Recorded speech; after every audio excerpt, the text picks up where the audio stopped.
Good afternoon, everybody. My name is Julia Rousey, and I am doing the literature review for Professor Rao's COM 460 Seminar in Digital Rhetoric class. So my topic today, I decided to do is on the communication between healthcare workers and their patients, more specifically, the struggles, especially during COVID-19, and whether the use of that digital rhetoric has improved or maybe disrupted their communication and outreach to the community. Some questions that I considered looking at were, how has digital rhetoric improved the healthcare system, if it has at all? What were the benefits of having those digital options for patients? And are there any negative impacts of having any kind of digital rhetoric in the healthcare system? Just looking at specifically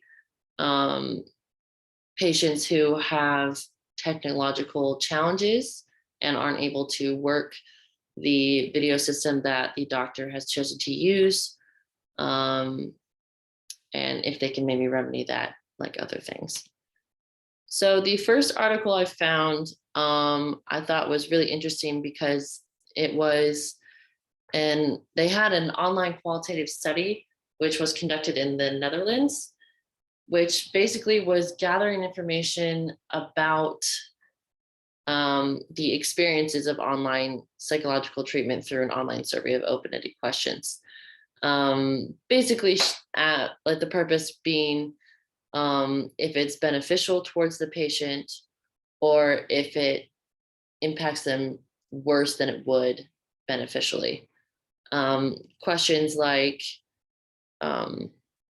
if they were able to find the link easily, questions that the doctors asked if they would be better in person or online. I think it really depends on what the doctor's visit is intended for, because I know specifically my grandmother had to do an online doctor's appointment, and she really struggled with it because first of all, she's 97 years old, so she has hard of hearing and she doesn't know how to use a computer very well.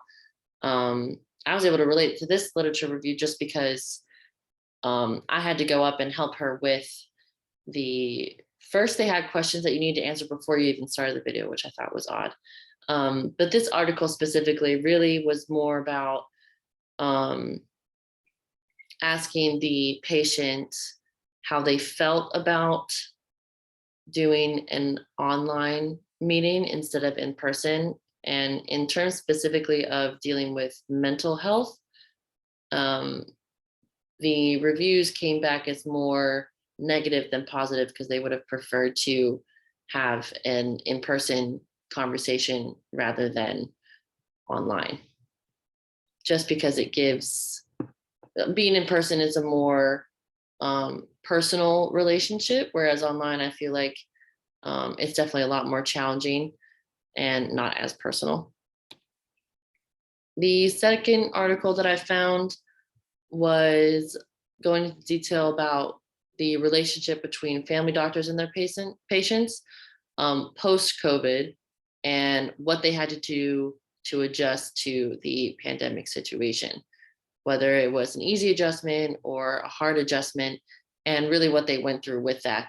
It also looked at the ethical problems of keeping both the doctor and the patient happy while still being able to provide them the treatment and the care that they need, as well as the relationship between doctor and patient, how it changed over the past 2 years. So I thought it was interesting, this article, because it brought in the ethical problems, because obviously we all went online for the fact that it would be safer for everybody so that COVID didn't spread any more than it had. And, or if people were immunocompromised and literally could not go in for a doctor's appointment, even if they were able to. So in relation, like patient by patient, you would ask questions of, okay, are you in any kind of situation to where you would be compromised? Um, and what lengths are you willing to take to be taken care of by your doctor before we had the online option of seeing your doctor online, and how they kind of struggled with that and also improved. The third literature review or article that I found was another case study where it was specifically for hematology, but it was a bunch of patients signing up for this telemedicine facility. And the doctor, again, would take a survey on how the appointment went overall. The purpose of this study was to look at how online appointments would go from a doctor's standpoint instead of the patients, looking mainly at the issues that came up with online appointments. So what they had, I think about 900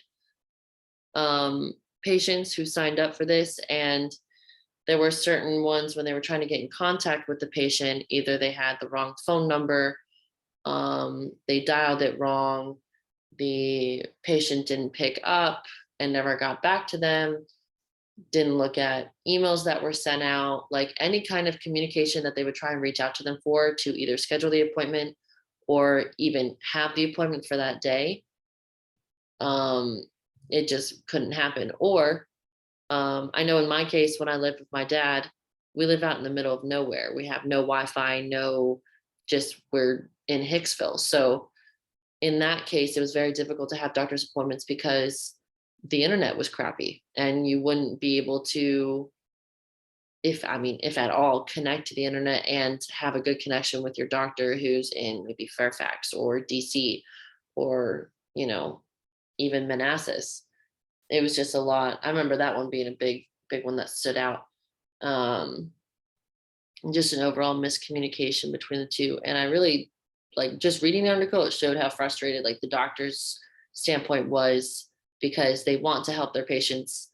But there are all these problems preventing them from connecting to each other.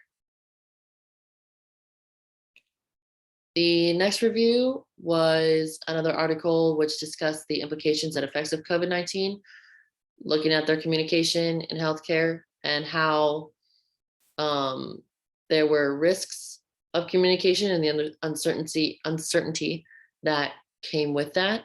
Goals that they would have to improve communication digitally, and then how they as in doctors and the healthcare system, would adjust the way specifically like bad news would be told to patients if they were communicating online. Because again, it's a sense of not being there personally for them. And it's very hard to be comforting and caring when it's online or over the phone. And that was just one specific example that they gave that I felt I needed to put on the slides, just because if you have to tell, if a patient went in person to have a study done or a case thing because there was like a mole on their back that looked bad, and then came back later when we were now in COVID and it had to be bad news delivered on over the phone, is a lot more difficult to take than it would. It would still be difficult to receive it in person, but the last review or article that I had acknowledges the problems of COVID-19 and how it really screwed up the healthcare system in terms of communication. Recognizing the problem, showing the objectives that would have to be taken for this was a 2-week training session to teach people in the healthcare system how to use the communication technology proficiently. And through their findings, they found that through the right training as well, the sessions were successful and improved digital communication skills. But yeah, I hope you all enjoyed.